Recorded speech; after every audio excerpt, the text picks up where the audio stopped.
video ini, kami peserta Latsar CPNS Kabupaten Melaka sedang melakukan pertemuan dengan mentor kami. Kegiatan aktualisasi diawali dengan melakukan konsultasi bersama mentor untuk memperoleh arahan terkait rancangan kegiatan yang akan dilaksanakan. Setelah memperoleh arahan dari mentor, saya melanjutkan kegiatan dengan berdiskusi bersama rekan penyuluh di Balai Penyuluhan Pertanian. Kegiatan berikutnya adalah melakukan identifikasi data dan informasi tentang sebaran petani dan kelompok tani. Kegiatan ini diawali dengan melakukan identifikasi dan pendataan jumlah petani yang sudah bergabung maupun yang belum tergabung ke dalam kelompok tani. Data hasil identifikasi tersebut menjadi dasar dalam menentukan sasaran penumbuhan kelompok tani. Setelah itu, hasil pendataan diverifikasi dan divalidasi bersama aparat desa agar data yang diperoleh akurat dan dapat dipertanggungjawabkan. Kegiatan berikutnya adalah membuat link tree. Sebagai bentuk inovasi pelayanan, saya membuat link tree yang berisi materi sosialisasi, regulasi, dokumentasi kegiatan, serta berbagai informasi mengenai penumbuhan kelompok tani. Sebelum pelaksanaan sosialisasi, saya berkoordinasi dengan aparat desa untuk menyepakati jadwal, tempat, serta kesiapan pelaksanaan kegiatan agar sosialisasi dapat berjalan dengan tertib, efektif, dan mendapat dukungan dari pemerintah desa. Hari yang dinantikan akhirnya tiba. Sebelum peserta hadir, saya memastikan ruangan kantor desa dalam keadaan bersih, rapi, dan nyaman untuk digunakan sebagai tempat sosialisasi. Penataan kursi, meja, serta perlengkapan pendukung dilakukan dengan baik agar tercipta suasana yang kondusif sehingga peserta dapat mengikuti kegiatan dengan lebih fokus dan nyaman. Peserta sosialisasi mulai berdatangan. Sebelum kegiatan dimulai, saya mengedarkan daftar hadir kepada seluruh peserta sebagai bukti kehadiran sekaligus untuk mendokumentasikan jumlah peserta yang mengikuti kegiatan sosialisasi. Kegiatan sosialisasi dimulai. Saya menyampaikan materi sosialisasi mengenai pentingnya penumbuhan kelompok tani sebagai wadah kerjasama petani dalam meningkatkan kapasitas, akses informasi, dan pengembangan usaha tani. Selama penyampaian materi berlangsung, kegiatan juga didokumentasikan dalam bentuk video sebagai bukti pelaksanaan sekaligus bahan pelaporan aktualisasi. Untuk menjaga kenyamanan peserta selama mengikuti kegiatan, saya menyediakan konsumsi ringan berupa snack sehingga peserta dapat mengikuti sosialisasi dengan lebih nyaman dan tetap bersemangat.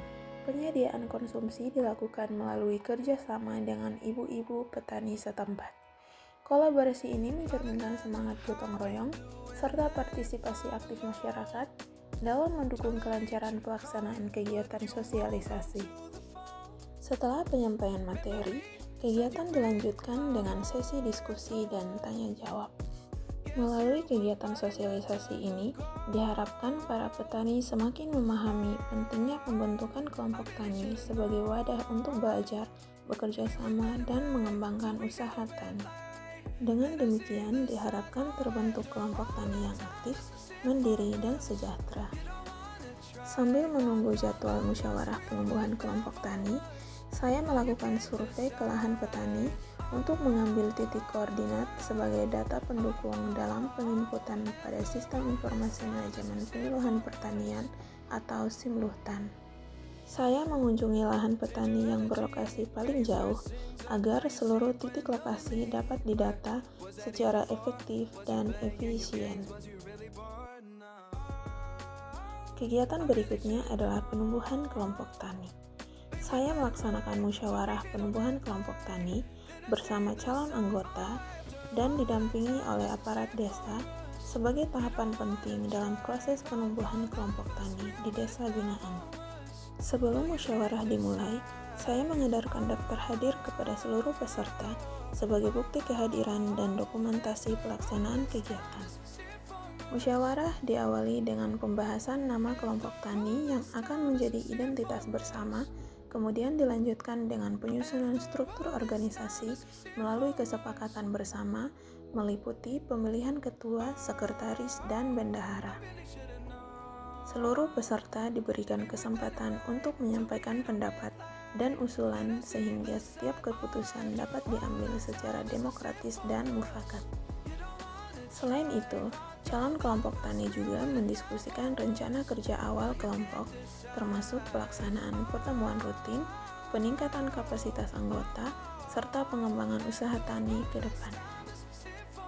Melalui musyawarah ini, diharapkan terbentuk kelompok tani yang memiliki kepengurusan yang jelas, komitmen yang kuat, dan mampu menjalankan fungsinya secara aktif, mandiri, dan berkelanjutan. Kegiatan dilanjutkan dengan musyawarah penumbuhan kelompok tani yang melibatkan seluruh calon anggota. Hasil dari musyawarah ini adalah terbentuknya satu kelompok tani baru dengan nama Hidup Baru. Sebagai bentuk legalitas kelembagaan, disusun berita acara penumbuhan kelompok tani yang ditandatangani oleh pengurus kelompok. Dokumen tersebut kemudian diverifikasi oleh penyuluh pertanian lapangan dan disahkan oleh kepala desa melalui surat keputusan penumbuhan kelompok tani. Selanjutnya, saya mengambil titik koordinat lahan petani untuk kebutuhan data simultan. Kegiatan terakhir adalah registrasi ke Balai Penyuluhan Pertanian untuk memasukkan data kelompok tani ke simultan. Akan tetapi, registrasi simultan belum dapat dilakukan karena sistem sedang dalam masa pemeliharaan hingga 15 Juli 2026. Proses akan dilanjutkan setelah layanan kembali normal.